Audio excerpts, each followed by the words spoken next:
Assalamualaikum warahmatullahi wabarakatuh. Di sini kelompok 4 akan mempresentasikan hasil kerja kelompok kami yang bertema pendapatan dan biaya. Sebelumnya saya akan memperkenalkan diri.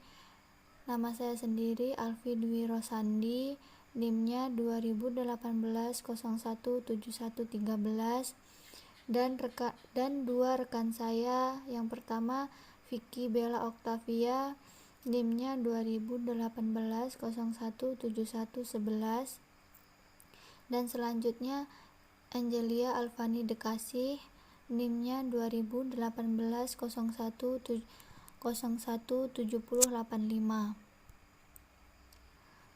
Di sini saya akan menjelaskan pengertian pendapatan. Menurut PSAK nomor 23 paraf 6, pendapatan adalah arus masuk bruto dari manfaat ekonomi yang timbul dari aktivitas normal perusahaan selama satu periode bila arus masuk tersebut mengakibatkan kenaikan ekuitas yang tidak berasal dari kontribusi penanaman modal adalah: yang pertama, karakteristik pendapatan; yang kedua, sumber-sumber pendapatan; yang ketiga, konsep pendapatan; yang keempat, penilaian pendapatan; yang kelima, pengukuran pendapatan; yang keenam, pengakuan pendapatan; yang ketujuh, realisasi pendapatan; dan yang kedelapan, pengakuan pendapatan. Yang selanjutnya, pengakuan pendapatan. Pencatatan jumlah rupiah secara formal ke dalam sistem pembukuan sehingga jumlah tersebut terrefleksi dalam sistem keuangan. Ada dua konsep penting. Yang pertama, pembentukan pendapatan atau earning process adalah suatu konsep yang menjelaskan proses terjadinya pendapatan. Terjadi proses pembentukan pendapatan dimulai dari kegiatan produksi, penjualan, dan pengumpulan piutang. Selanjutnya, realisasi pendapatan. Realisasi pendapatan itu ada dua. Yang pertama, adanya kepastian perubahan produk menjadi bentuk aktiva lainnya atau potensi jasa melalui kegiatan penjualan yang sah. Yang kedua, diperoleh aktiva lainnya, biasanya aktiva lancar, sebagai pengesahan terhadap transaksi penjualan tersebut. Berikutnya, saya akan menjelaskan tentang kriteria pengakuan pendapatan. Yang pertama itu telat realisasi atau cukup pasti terrealisasi, yang artinya pendapatan baru diakui jika jumlah pendapatan terrealisasi atau cukup pasti akan segera terrealisasi. Yang kedua, telah cukup terbentuk, yang artinya yaitu pendapatan baru dapat diakui jika pendapatan tersebut sudah terbentuk atau terhimpun. Kedua kriteria harus dipenuhi walaupun bobot atau kekritisan untuk keduanya berbeda untuk situasi yang berbeda. Cukup terbentuk dapat dikaitkan dengan pola akhir atau dengan periode. Yang berikut biaya.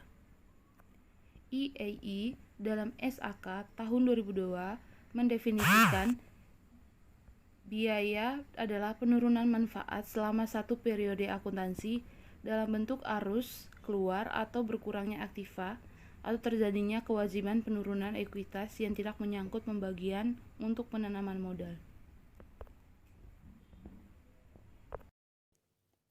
Assalamualaikum warahmatullahi wabarakatuh. Perkenalkan, nama saya Vicky Bella Octavia, NIM 2018 017111 dari kelas akuntansi 5A3. Di sini saya akan melanjutkan presentasi yang telah dibawakan oleh teman saya. Yang selanjutnya yaitu pengakuan biaya, di mana pencatatan jumlah rupiah biaya secara formal ke dalam sistem pembukuan sehingga jumlah tersebut terrefleksi dalam statement keuangan.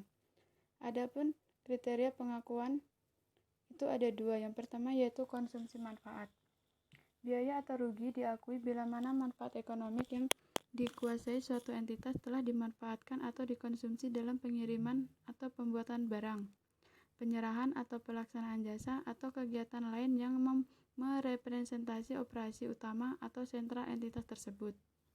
Yang kedua yaitu lenyapnya atau berkurangnya manfaat di masa yang akan datang. Biaya atau rugi diakui bila mana aset yang telah diakui sebelumnya diperkirakan telah berkurang manfaat ekonomiknya atau tidak lagi mempunyai manfaat ekonomik. Yang selanjutnya yaitu kaidah pengakuan APB. Yang pertama yaitu mengasosiasi sebab akibat. Mengasosiasi sebab dan akibat, beberapa kos diakui sebagai biaya atas dasar asosiasi berlangsung dengan pendapatan tertentu. Yang kedua yaitu alokasi sistematik dan rasional. Bila tidak ada cara langsung untuk mengasosiasi sebab dan akibat, beberapa kos diasosiasi dengan periode sebagai biaya atas dasar usaha untuk mengalokasi kos secara sistematik dan rasional ke beberapa periode yang diperkirakan menikmati manfaat. Yang ketiga yaitu pengakuan segera. Beberapa kos diasosiasi dengan periode berjalan sebagai biaya karena beberapa alasan. Yang pertama yaitu kos yang terjadi dalam periode berjalan tidak memberi manfaat masa datang yang cukup nyata. Yang kedua yaitu kos yang dicatat sebagai aset dalam periode-periode sebelumnya tidak lagi mempunyai manfaat ekonomik yang cukup nyata. Yang ketiga yaitu mengalokasi berbagai kos baik atas dasar asosiasi dengan pendapatan atau atas dasar periode akuntansi dipandang tidak mempunyai manfaat yang berarti. Yang selanjutnya yaitu tentang penyajian biaya. Penyajian biaya yaitu ada dua. Yang pertama yaitu penyajian biaya yang tidak dapat dilepaskan dari penyajian pendapatan yaitu statement laba rugi. Yang kedua yaitu penyajian elemen pendapatan, untung, biaya, dan rugi bergantung pada konsep tentang apa saja yang membentuk laba.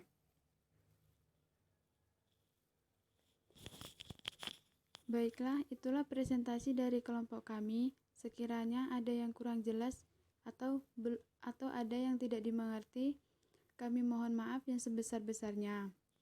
Saya akhiri. Wassalamualaikum warahmatullahi wabarakatuh. Salam dan bahagia.